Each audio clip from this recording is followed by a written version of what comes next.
আসসালামু আলাইকুম। Hello hi everyone, কেমন আছেন সবাই? আশা করছি আপনারা যে যেখানে আছেন সবাই সুস্থ এবং কি ভালো আছেন। আজ আমি আপনাদের মাঝে যে পোস্টটা শেয়ার করব এটা হচ্ছে আখির নিজের করা একটি পোস্ট। তিনি লিখেছিলেন, আমি কখনোই আমার স্বামীর বিপদে পাশে ছিলাম না। এখন একটা একটা করে পয়েন্ট বলি। 1, যখন আমার বিয়ে হয় তখন আমি জানতাম আমার তিশা আমাকে পছন্দ করে বিয়ে করাইছে। আয়ের যখন আমার পেটে তখন পারিবারিক একটা ঝামেলার কারণে জানতে পারি তিশা বিয়ের ব্যাপারে রাজি ছিল না। আহাত তিশাকে রাজি করাইছে যাতে বিয়ে করতে পারে। 2, লাস্ট 3 মাস ধরে আমাদের মধ্যে যে কোনো বিষয় নিয়ে ঝগড়া হইলেই তিশা আমার সামনে আহাতকে বলে, বিয়ে করতে না করছিলাম না, কেন করছো? এই কথাটা আমি নিজের কানে শুনছি 4 থেকে 5 বার। 2 বার শুনছি রাস্তা থেকে আইনা বিয়ে করছে, জাতপাত না দেখা বিয়ে করলে এমনই হয়। আমাদের সব ঝামেলায় কিন্তু বলতে গেলে কিছু কমন ব্যাপার নিয়েই হয়।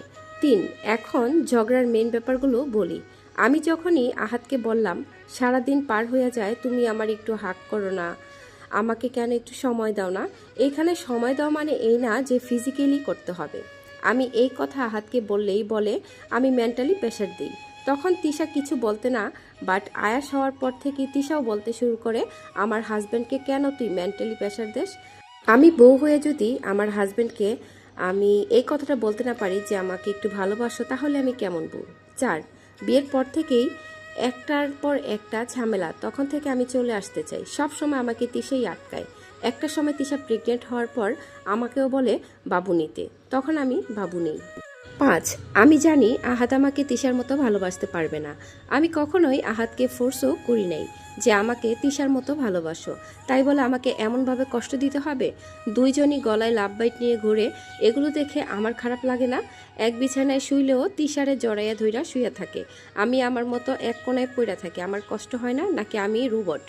6, আলিশা যখন মেডিকেলে তখন আমি প্রেগনেন্ট, 16 দিন পর বাসায় আসছে আমার সাথে দেখা করতে, তাও আমি রাগারাগি করার পর। এটা নিয়ে আমাকে কি ব্লেম দিলে আমি ফিজিক্যাল করার জন্য প্রেশার দিই। মেডিকেলে থাকা অবস্থায় আহাদের জন্মদিন, 2 দিন আগে আমি দেখা করতে যাই, তখন তিশাকে বলি আমি ভাবছিলাম আজকে আহাদের জন্মদিন একটা কেক নিয়ে আসতে চাইছি। তখন আমাকে তিশা বলল, এই অবস্থায় কেক আনলে আহাত তরে লাথি দিয়া ফালাইয়ে দিত। ঠিক 2 দিন পর যখন তিশা সারপ্রাইজ দিল, কই তখন তো আহাত কেক লাথি দিয়া ফালাইয়ে দিল না। 7, আমার শ্বশুর শাশুড়ি আমাকে কেন পছন্দ করবে না? তারা যেহেতু ভিডিওতে আসে, আমি আশা করব সরাসরি যেন বলে আমাকে পছন্দ করে কি না। আর আমার ননাস তার সাথে একবার ঘুরতে গিয়ে সিম্পল একটা বিষয় নিয়ে কথা কাটাকাটি হয়, কিছুদিন পর ঠিক হয়ে যায়। 8, আমার শ্বশুর আমাদের বাসায় কম আসা যাওয়া করে তার ছেলে আহাদের ব্যাপারের কারণে। 9, আমার বাবা মা কখনোই টাকা দেখে আসেনি, আমার বাবা গরিব হলেও লুবি না।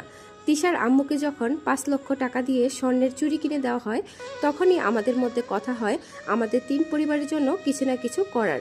তারপরই ঈদের মধ্যে আমার বাবাকে 1 লক্ষ টাকা দেওয়া হয়, আর আমার শ্বশুরকে তার ফার্মেসির নতুন কাজে ডেকোরেশন করে দেওয়ার জন্য কথা ছিল, বাট দেওয়া হয়নি। তারপর থেকেই আমাদের ঋণ শুরু হয়। 10, আমি যেই দিন আমার বাবার বাসায় আসছি, ঝামেলার কারণে আমার ফোন ভেঙে ফেলা হয়। আমার আইফোন তারপর তিশার আইফোন আগেই বিক্রি করা হয় ঋণ দেওয়ার জন্য। আমার গয়না তিশার গয়না বন্ধক দেওয়া আগেই। 11 নম্বর, আরেকবার আয়েশ যখন ছোট, আমি রাগ করে চলে যাই আয়েশকে রেখে। তখনও এই সেম ঝামেলাই আহাদের আমার মধ্যে হয়।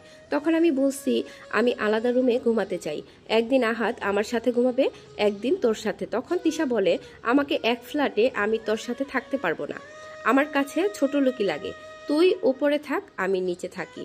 আমার কোনো মত ছিল